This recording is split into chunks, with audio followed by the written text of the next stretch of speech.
Live from our 7 Tasmania studios, your nightly news with Kim Miller begins now.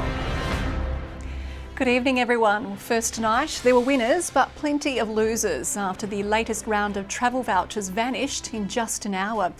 35,000 Tasmanians jumped online and on the phones, overwhelming the website and call centres. $5 million there for the taking. At the stroke of 7 last night, the race was on. I set an alarm for 6:58 to get to 7 on time. So I had it kept on refreshing until 7, and as soon as 7 hit, wouldn't refresh. We eventually got on at the very last minute and then it just closed, so at 8 o'clock. 35,000 people rushed online, sending the website into meltdown. I think the term for it is overwhelmed, but it still kept doing its job. After an hour, 20,000 vouchers had been snapped up. Already there are calls for another round. So I think the government needs to re-examine how they'd construct a third round of vouchers if they did it again to make sure it's fair for people. The Premier is instead pinning his hopes on the borders reopening. Yeah, I'm hopeful that I can receive public health advice in terms of our border situation, and I'll have more to say tomorrow on that.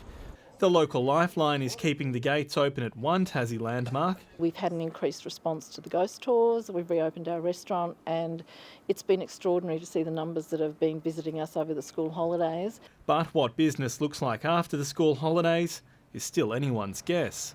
Sean McComish, 7 Tasmania News. After months of searching and almost 10,000 entries, Tasmania's new NBL name has been revealed. The side will be called the Jack Jumpers, a decision which has polarised fans. Many have felt their bite in the bush. They sting their victims to death with a venom that can kill humans. But what about on the court? They'll strike fear with their venomous attack and brutal defence. We are going to make it very, very difficult for anybody that visits and plays here. The Jack Jumper, pint-sized, fiercely Tasmanian, and now the long-awaited face of the NBL's 10th side. We didn't want to be something from the past, a Devils or a Mariners and Islanders. We wanted to be something fresh, new and energetic. A $69 million transformation of the Derwent Entertainment Centre to begin before the end of the year. The home turf to be coined The Nest, hoped to be a haven for young fans. Our aim is to be the #1 sport in the state, and we'll do that by working really closely with the Jack Jumpers. The name crawling to the top of the selection mound over 4 others, including the Tridents, Pride, Mountaineers and the Timbers, though some are already jack of it. Joking, yeah, good one. Got me good, said former NBA journeyman Andrew Bogut, while Gold Coast Suns player Hugh Greenwood was more glowing. As long as there was Tasmania in front of it, I was always going to be on board. It's probably because people don't actually understand what it is, and it is synonymous with Tasmania. 50 memberships selling in the first 15 minutes. The goal, 3,000 to 4,000. The next major task, finding a head coach, then a roster full of players. Maybe not the Premier. Garth Burley, 7 Tasmania News. A getaway driver involved in the sickening armed robbery of an elderly Tasmanian man has been sentenced to more than 2 years jail. Looking to steal money for drugs, Wayne Herlihy was behind the wheel as 2 accomplices robbed the 75-year-old in South Launceston last year. His 2 children were also in the car at the time. The 52-year-old has been ordered to pay compensation to the victim and will be eligible for parole in just over a year. Meanwhile, police have charged a 41-year-old man after a fatal pedestrian crash at Montrose in May. A 62-year-old woman was killed when she was struck by a car on Upper Montrose Road. After months of investigation, officers now allege speed was a factor in the tragedy. The man was bailed and will appear in the Hobart Magistrates Court at a later date. Northwest businesses are seeing an influx of tourists from the south as locals make the most of exploring their own backyards while borders remain shut. The owners of Table Cape Tulip Farm, who rely heavily on visitors at this time of year, say numbers have been steady almost a week into their famous flower display. The sun's shining, the tulips are blooming and the Tassie tourists are flocking. Tasmania for 17 years and have been wanting to come up here to check it out. So it's lovely. Absolutely magnificent. Really is. It's good to see a lot of people out and about.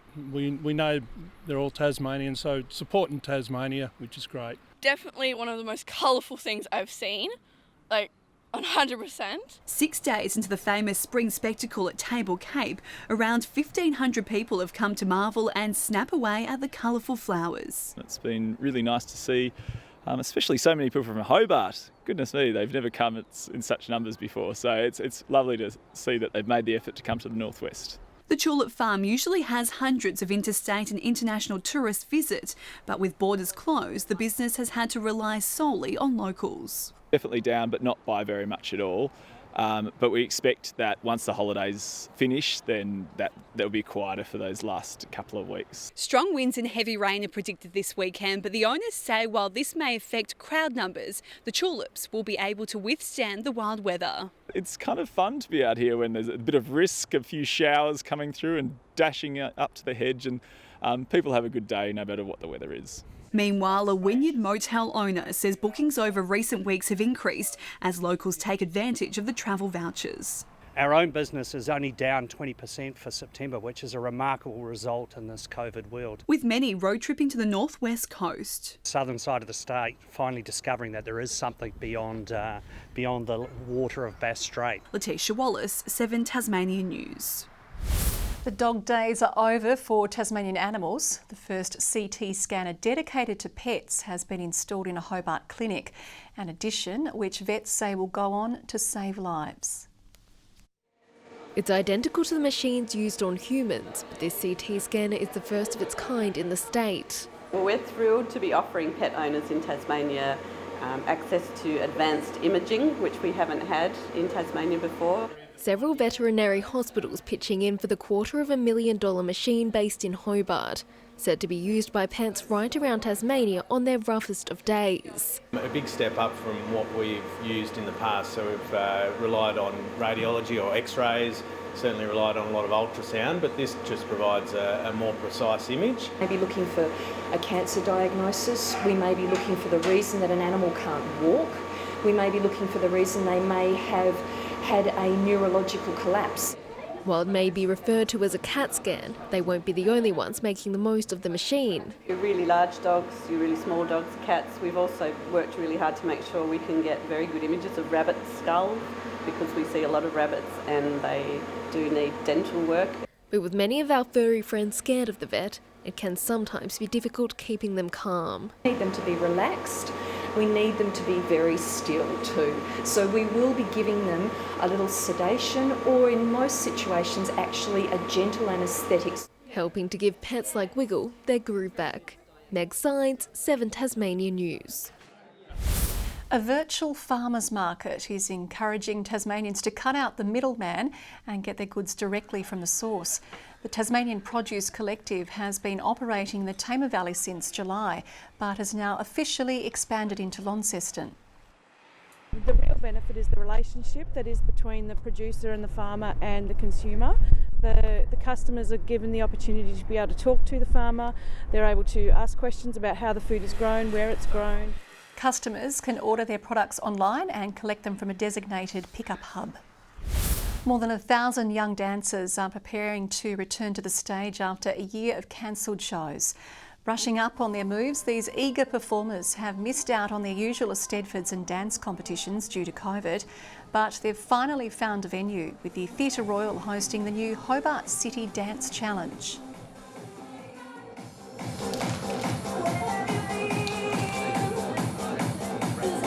Through COVID, it was really difficult. A lot of the dancers had to learn routines in their lounge room, and we've gone from having anywhere up to 10 performances for the year to just now all coming down to this one. 11 schools will take part in the event with strict social distancing rules in place. The Northern Hawks head into this weekend's Tasmanian Netball League Grand Final as the favourites after a flawless season. The side has an extra slice of motivation, keen to avenge last year's loss to Cavaliers. No side has managed to put a chink in the armour of the Northern Hawks this season. That doesn't mean they don't feel the big game anxiety. Being unbeaten sort of brings a couple of things. It brings a little bit of pressure, but it also brings a lot of confidence on our end as well. The competition heavyweights preparing to walk out for their 5th straight grand final. Full strength, unlike their opponents, the reigning premiers Cavaliers, who are looking to fill the void of injured defender Dana Lester. She was having a really great season this year, but that happens in sport. There's always going to be injuries, so that's where the team has to step up. This season's centrepiece will be like never before. Restrictions on crowd numbers means players are only allowed 4 supporters each. On Saturday it was the same, but it actually was quite loud in there. So who's in line for the lucky tickets? Mum, dad, brother and partner. The state's top cricketers are preparing to pull on their colours for the first round of the Tasmanian Premier League.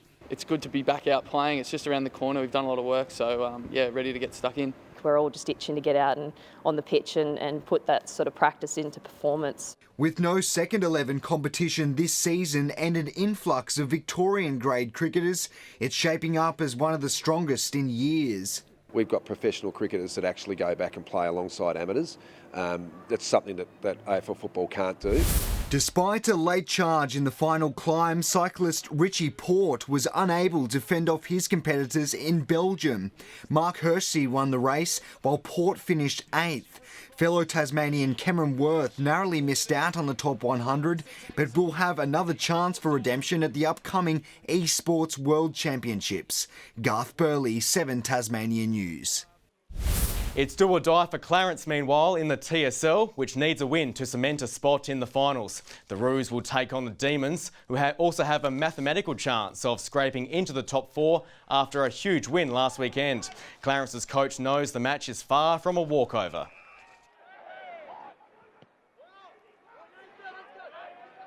They're going to be able to transition the ball quickly and put some pressure on our defence, so we've got to make sure that we slow them down and take away that leg speed. You know, if we went down there and got off to a great start, you'd sow a few seeds of doubt in their head. The Kingborough Tigers have the chance to leapfrog Clarence if results go their way.